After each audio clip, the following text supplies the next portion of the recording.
Now, how about them damn Celtics? And we are back with another episode of How About Them Celtics. Sam and I are here recording Saturday, March 15th, after the Celtics win over the Brooklyn Nets, 115-113 final score.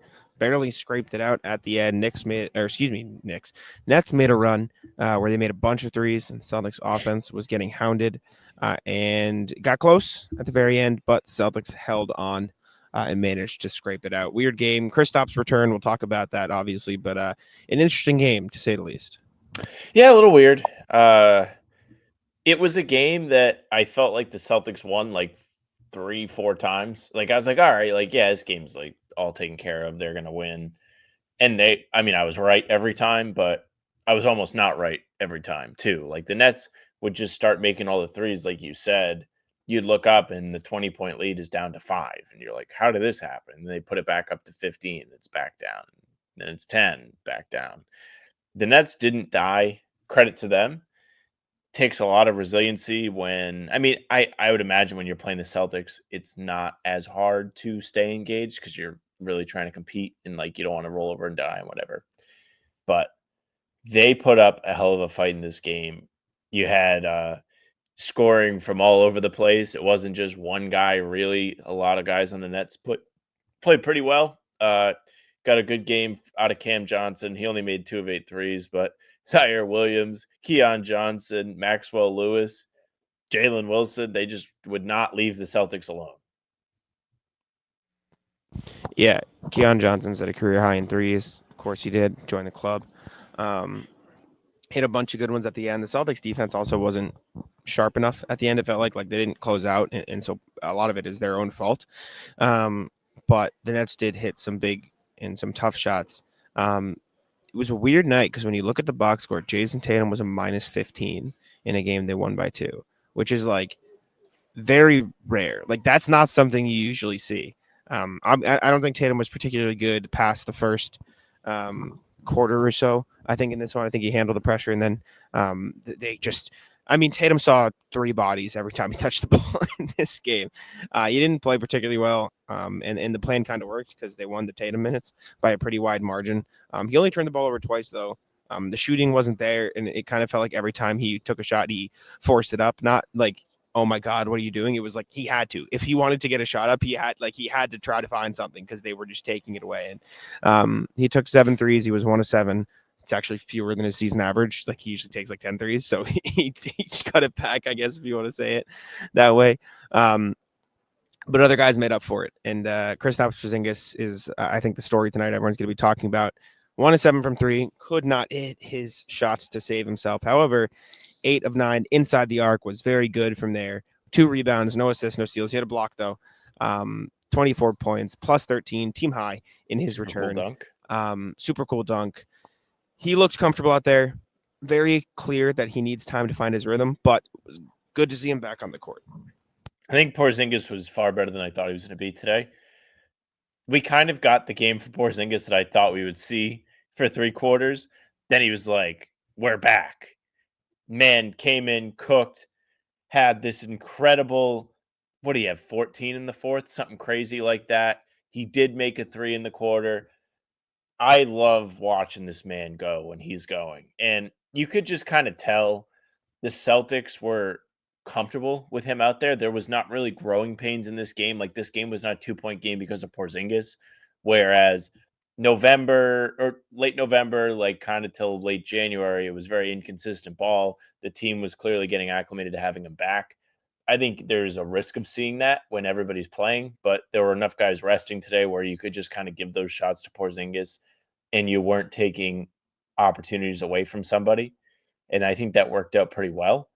One of my favorite things is watching games with my girlfriend. Porzingis was catching the ball as he does in like the high post and just turn and shoot over guys.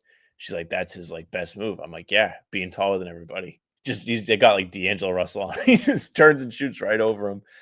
It's like he's playing Nerf ball for a lot of this. The threes will come. I'm happy to see what we saw outside of the threes from him. Yes, the threes will come. Happy to see you. I agree on all fronts. I think he's still sick. Like he was out there pregame coughing up a lung. Like he's clearly not himself. I saw a couple times DJ McClay, like as he was checking back in, he go over, he go, "You good? You good?" And Kristaps, he's like, "Yeah, I'm good." Like he's still dealing with something. Like this isn't okay. He's better now. This is like he's going to have to continue to deal with this. I believe, and then they'll have to go from there. But it was good to see him look relatively comfortable. He looked like he was okay out there. He could hold up. He was running. He dove on the ball, like on the floor, I should say, for a few loose balls, and it was like, all right, buddy, we get it, you're good, but like calm down, like let's you don't hurt yourself. But he looked good. He really wanted to prove to everyone he's here. He proved something. He proved something.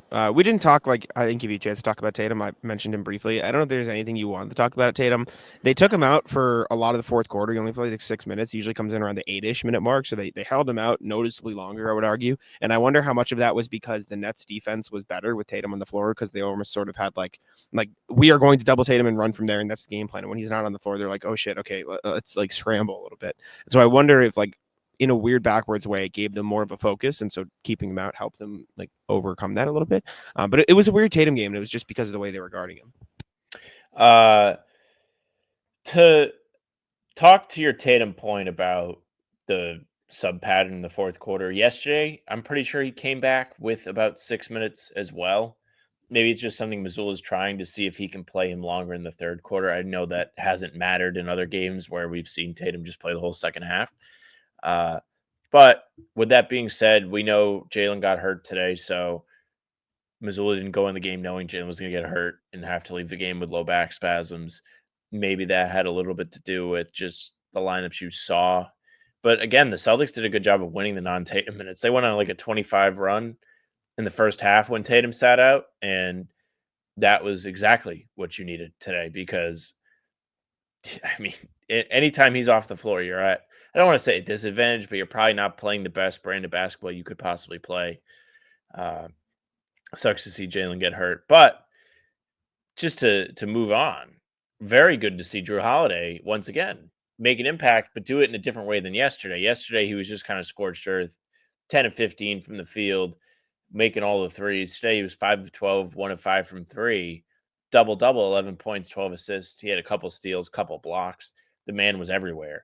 And it was just another reminder of like, hey, this guy does this. Like when the playoffs come, you can rely on him to be an impact player. We haven't seen a lot of impact Jrue Holiday this season, and maybe we have, but it's just been forgotten because it's been so long since he hurt his shoulder and then was not himself and had to go out and then came back and then hurt his finger. And like it's just been a long saga of annoying, nagging injuries for Jrue. And, he's really starting to look more like himself lately. Very, very encouraging stuff. And to tie it all together, seeing him and Porzingis have pretty solid games on the same day is like everybody should do a little fist bump. Like, yes. Jrue is fun, man. I asked Joe about Jrue after the game, and don't be surprised if you see a Jrue Holiday video popping up on your timeline sometime soon. They use Jrue Holiday in so many different ways, and I think I talked about this briefly on a show recently. Like, yes, he's going to get those catch and shoot threes. Yes, he's going to be the ball handler sometimes. He had 12 assists tonight. That was a season high for him, or the most he's ever had as a Celtic, I should say. But he was like in the dunker spot. He's like cutting off the 3-point line to open up passes that then turn into other passes. Like he is moving so well within the flow of this offense outside of just standing, catching, and shooting. Like his offensive role is so unique. Not to mention the fact that he was playing like help over defense that Derek White usually plays in this game too. Like he was just doing a lot of everything for the Celtics tonight. And in a game where they kind of needed someone to do all of those little things in a game that ended up being kind of close, it was nice to see him step up and play that role. So shout out Jrue. I'll probably end up doing a video on him relatively soon. And Joe gave me some good quotes about just how he reads the game and sees reads before they come and reads coverages and stuff like that. So I was happy to hear that as well. Jaylen Brown, you mentioned, also got hurt in this game. He had 8, 6, and 3, a steal and 2 blocks in the 24 minutes he played, and then low back spasms was out. Doubtful to return at the half, which means he's going to be out. Didn't get an update after the game. Joe doesn't really, even if we had asked, it's just going to be, he's fine. Like, we're not going to get anything. So look for something in the coming days. He'll probably miss a few games here and there. Good. It is what it is. Yeah, let him get the rest. He'll be fine. Jaylen Brown's the last player.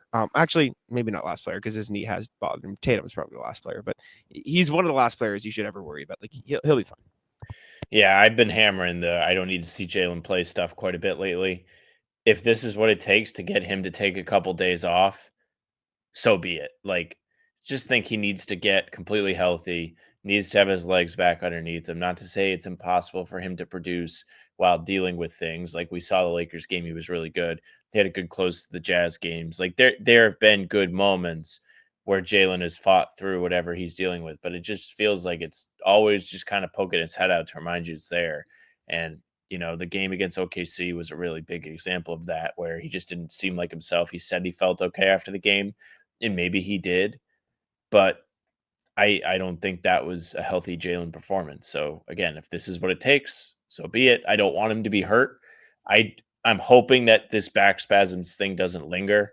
I don't know that much about back spasms, so much so that one of my more notable things I've said to Jack is I think that's a fake injury. Way back in the day, I've learned that it is very much so not a fake injury, but I'm not sure on how much it lingers. Very real injury. Back, no joke. Back sucks. I know you saw me that clearly. day. I think I had a yeah. How can you still say? I know. No, you're I'm still not saying. I know. Yeah, I know. I'm saying I know. I used to say that.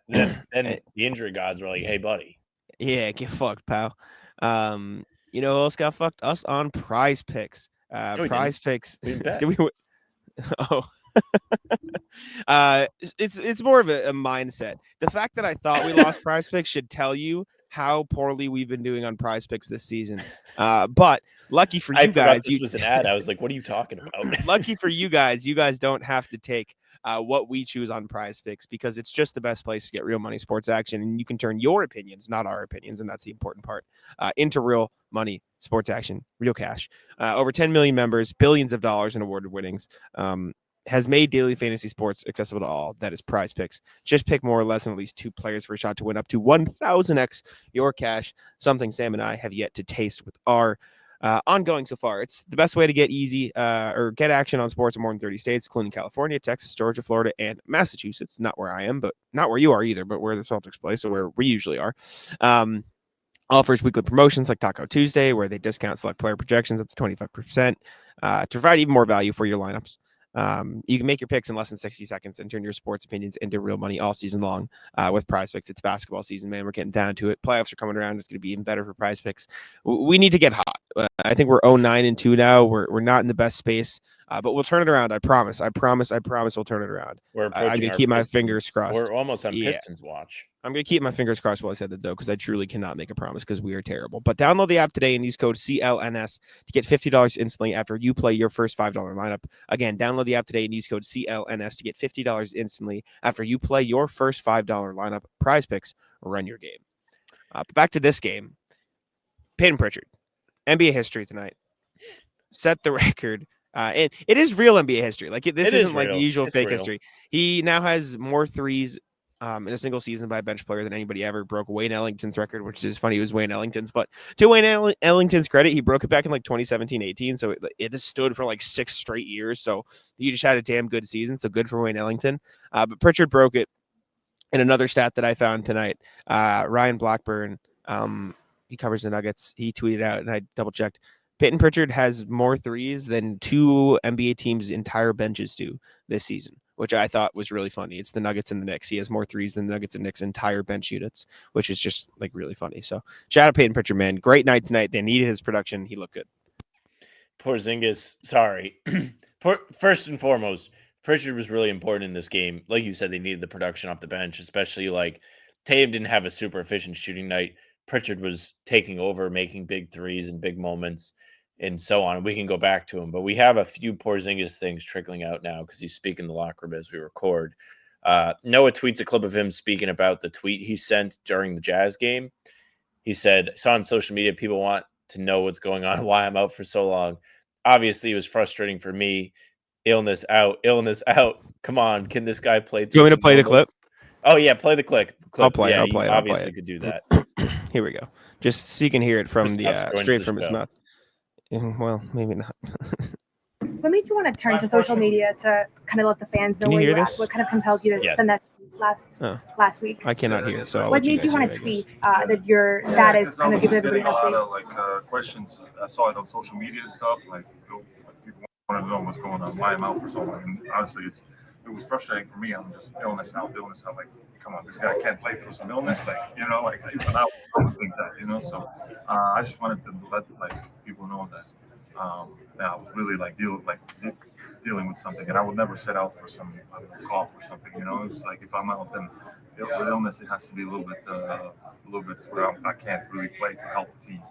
So that was it. Just wanted to give an update, and that's it. I got a lot of support back, and that was really nice. I always appreciate the support and love that I get from the Celtics fans and fans back home and everywhere. Just lastly, how did it just feel to be out there tonight? Contributing.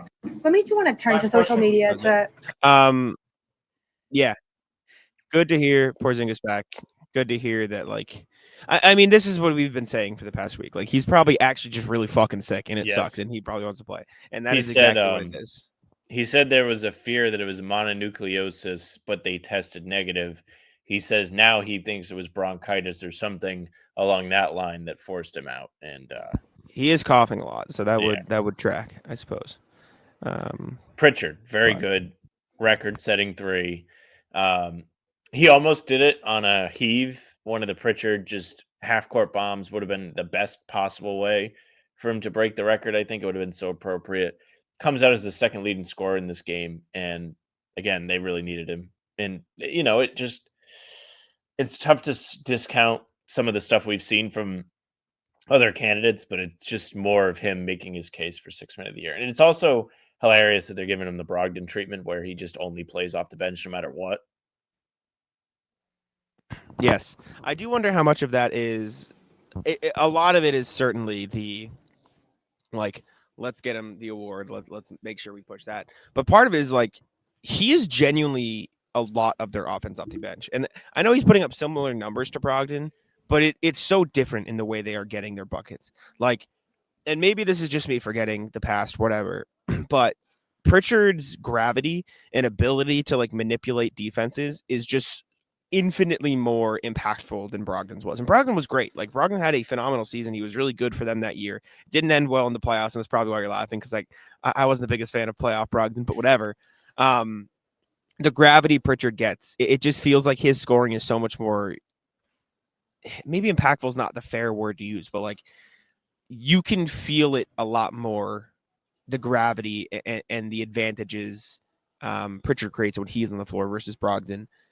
He's a much better one-on-one player, beating somebody off the dribble. He's a much better 3-point shooter overall than Brogdon is. I would argue he's a better defender than Brogdon is, especially at this point in their respective careers when he was that in Boston versus what Pritchard is now. I just think he's better. And so you see a lot of the things that he does versus Brogdon, and games like this show you okay, yeah, this guy is probably the third most important player in the Celtics offense, fourth, maybe depends, third. yeah. It depending on the night. On any given night he could be fucking first. And some nights, but baseline I'd say he's third. The shot creation is very important. You can give him the ball at the end of a shot clock, even though he did end up getting blocked by the bottom of the backboard towards the end of the game. But most of the times you can just give him the ball and accept that you're going to get a decent look out of that possession. He's gotten so good at that. We read about from Jay King, his summer regimen, where he was just inviting professional players from overseas, other high-level basketball players, to come in and defend him between 2 cones so he could work on getting through small spaces and just creating shots out of nothing all summer. And we've seen the results pay off all season long. It's been a joy to watch. Yes, 100%. Let's see. Anybody else individually? Cornette was pretty good in this game. Luke. 10 points, 8 rebounds, 5 offensive rebounds, 2 blocks. Looked like Rob. Just throwing him alley-oops. He's fun, man. He's fun. A lot of the alley-oops came off the space that we were just talking about Pritchard creating too. So shout out to Luke. Yeah, he's back. Nimi played too. He was all right. He was fine, man. Nimi is just chronically out of position and chronically not in the right place anywhere. But he does some good things. He does some bad things. That's kind of the Nimi. He was plus 8. Cornette was 0. Sure. Sure. I just love, my favorite thing about Nimi is almost every time you look at a box score, you're like, pretty good. Pretty like Yeah. he's like 4 or 4 from the field usually for like 8 points, 10 rebounds. You're like, off the bench, not bad. Nimi analytics nerds. Nimi loves those guys. The eye Yeah. test fanatics, fuck you. Hates the eye test guy. Sam Hauser, fine too. I'm just like making sure we cover all the bases if we forgot anything. Baylor Shireman actually got 10 minutes in this game. Looked all right. Hit a 3. It was a -8, but like I thought he hustled decently. Joe Mazzulla got pretty fired up a couple times in this game too. You saw him at the bench, like, "What are you doing?" Like he's usually animated, but he was far more animated in this one. It felt like he was frustrated with some of the defensive lapses and stuff like that. The only other thing I wanted to bring up, and obviously anything you have as well, you can feel the Celtics shot profile shift when Kristaps Porzingis plays. They took 38 threes, I think it was tonight, which is fine, right? Like they only made 13 of them, so it is what it is. But like, you can feel how like remember back in November and like during that rough patch, you could say, "Oh shit, like they're playing a little weird because Kristaps in line." Yes, like you can feel how different their offense is when they're trying to like force feed him the ball inside and trying to get him mismatches in the paint. And I'm not saying it didn't work. Like he was great in this game. He looked good, but you can just feel how much it can slog down their offense and change the way they approach offense and change their shots. And I mean, Turp brought this up to me when we were talking too. When Kristaps in the game, you got to play the drop defense because he doesn't come up as much. And you can see the result of that in the fact that the Nets threw up 46 3-point attempts and they made 20 of them. And that, like, you can just see the way they play. And again, this is not Kristaps bad. This is not, oh my God, it's bad. It's just like something to monitor. You can see the different way they plays on both ends and the positive and negatives it has when Kristaps is in the lineup versus when Kristaps is not. And you notice those differences in this game. I thought they were like pronounced. Maybe that's something we like look into deeper tomorrow. I don't think the threes that Brooklyn got today were directly correlated with that. I'm sure there were some, but it didn't feel like the ball handler was the guy making a lot of shots in this game. I'm going to say this about the offense. I think they could have benefited from having Kristaps in a game like Wednesday where they got good looks from 3. Like I'm never going to dispute that. They were mostly open, but if they're not going in, there are times where it is helpful to have somebody who can create, but like the word I'm looking for is like carefully create, where he doesn't have to do a whole lot. I joked about Kalen being like, "Oh yeah, like that's his signature move." Like, yeah, his signature move is literally turning and shooting over whoever it is because he's so much taller, and it's like that simple for him. You're not risking a turnover. It's hard to blitz that, and if you do, it's pretty easy to read where it's coming from because you're not trying to dribble the ball a bunch of different ways. If you have that in a game against OKC, you may more controllably put pressure on their defense instead of having guys like Jrue Holiday pass up open layups to kick out for 3 because they're just so accustomed to that blitz coming at them on the drive. It's more under control. And in the fourth quarter today, you saw how important he turned out to be. They were able to get buckets through him while Tatum wasn't playing, and it was pretty important. And of course, I think we can all count on when he's fully feeling better, Porzingis to shoot better than 1 of 7 from 3, which is the most important thing. Like, I think that was the greatest thing about adding Kristaps to the team is going into last season throughout 22-23, we were all like, man, the threes are great, but they really could use just something different to go to at times. And Porzingis is the at times thing. And the real challenge is going to be, when is the at times? When do we need this? And it took them a while to figure it out. I think they've kind of figured it out. And they were playing well before he got sick with him in the lineup. So I would be curious going forward to see if they go through the same growing pains. My guess would be not as drastically.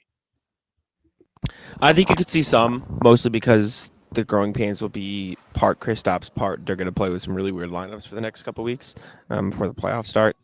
And for what it's worth, in no way am I saying they are worse with Kristaps. That is absolutely the last thing. They are objectively better with Kristaps, but you can see the way they change their offense. You can see the way they change their defense, and so it's just something that they're going to have to get used to game to game. And it is hard to flop back and forth from vastly different play styles when you don't know who's going to be in the lineup or not. So there's just differences to consider in that realm. Regarding Kristaps, encouraging thing on this was the broadcast did a good job of highlighting it.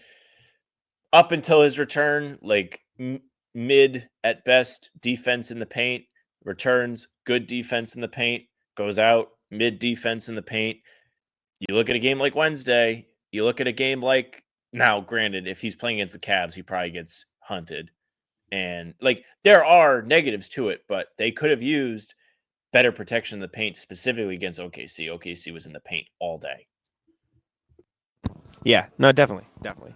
The positives, like by far not close, not even a conversation, outweigh the negatives. And so you need Kristaps for a game like this. But anything we missed? Anything you wanted to discuss that we didn't touch on yet? Happy they won. Happy they have a couple days off. I don't want to see Jaylen until at least Monday against Phoenix. I think enjoy some time off, Jaylen. Keep promoting the drip. Saw the new 741 clothing shots, the model shots on Twitter today. Excellent work. Get your body right. We're all rooting for you.